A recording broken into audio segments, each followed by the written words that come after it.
Fa iza qala ya Rabb qala Allah ta'ala labbaika abdi wa sa'dai. Bila hamba tu kata ya Rabb, Tuhan sambut labbaik abdi wa sa'dai. Ya wahai, kalau kita panggil orang hebat dia menyahut jangan rasa kan. Oh seronok tu kan. Ini bukan orang. Ini Malikul Muluk, raja segala raja. Wala tad'uni bi syai'in illa ya astajibtu. Tidak ada dia berdoa akan aku melainkan aku mustajab. Wala tas'aluni syai'an, dan tidak minta dia akan aku satu pun illa ataitu, melainkan aku berikan dia. Imma an uajjilu, ada kala aku begitu aku segerakan apa diminta, ataupun imma iddakhartu indi afdal, aku ganti yang lain. Wa imma an adfa anka minal bala imma huwa azam minhu, atau aku tolak bala. Jadi bila Tuhan perkenan tu pula ada banyak pesen. Ada kala dia beri betul yang kita nak masa kita nak. Ada kala dia beri tu dia tukar dengan benda yang lebih afdal daripada kita. Ada kala dia tolakkan bala. Bala pada qada' al-mu'allaq. Ni bukan qada' mubram, qada' mu'allaq. Hari ni selepas subuh dia aksiden masuk bawah tayar trailer dalam tulah step. Tapi qada' mu'allaq, tiba-tiba dia bangun tahajud malam tu, dia sembahyang, dia berdoa minta Allah minta tu benda, akhir Tuan tukar. Aksiden ni berlaku pada subuh tu Tuan tolak. Ya. Tuan timur tu Tuan kenakan yang lain. Apa bala dia? Dia naik motor tadi nak sampai tempat itu, tayar dia pancit. Ni ada seorang saleh cerita kita ni tu lah.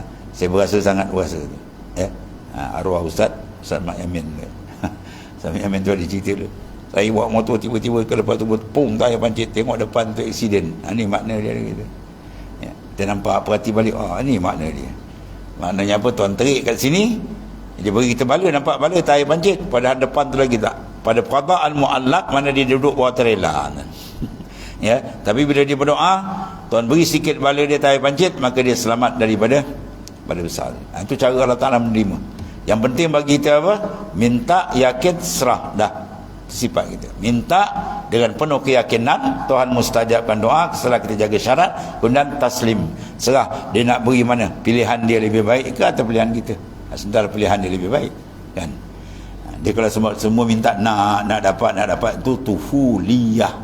Tu tufuliyah, kebudak-budakan. Budak dia kalau minta semua dia nak ya kan. Tanpa pisau sembelih bapak dia pun dia nak juga. Kalau bapak dia pistol bapak dia pun dia nak kan. Jadi semua dia nak.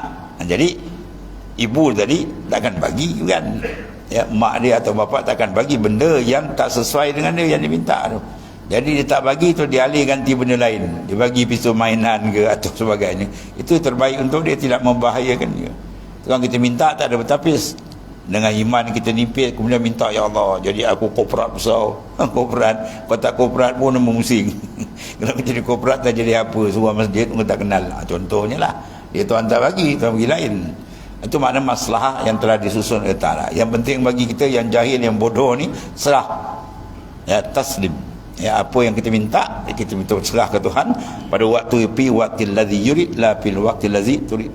Wa imma sini dia kata apa? Uhibbu an asma'a sautah. Aku kasih mendengar suara dia. Tu yang mahal kan tadi. Ya. Kalau Ta'ala malah nak dengar, jangan. Kalau dia kata aku tak nak dengar, tak layan lagi. Contoh dia siapa yang Tuhan tak layan? Orang yang takabur. Ya, orang yang bersifat dengan takabur, ya, aku humban dia neraka fala ubali. Aku tak nak dengar dia cakap apa. Aku tak hirau lagi lah. Itu dia marah. Sini maknanya dia suka seronok mendengar rayuan hamba. Itu perlu benda ni perlu kita faham supaya kita dapat mengadakan muasyarah dengan Allah Ta'ala dengan baik. Ya, kontak kita dengan Tuhan tu dengan baik. Itu di antara dia lah.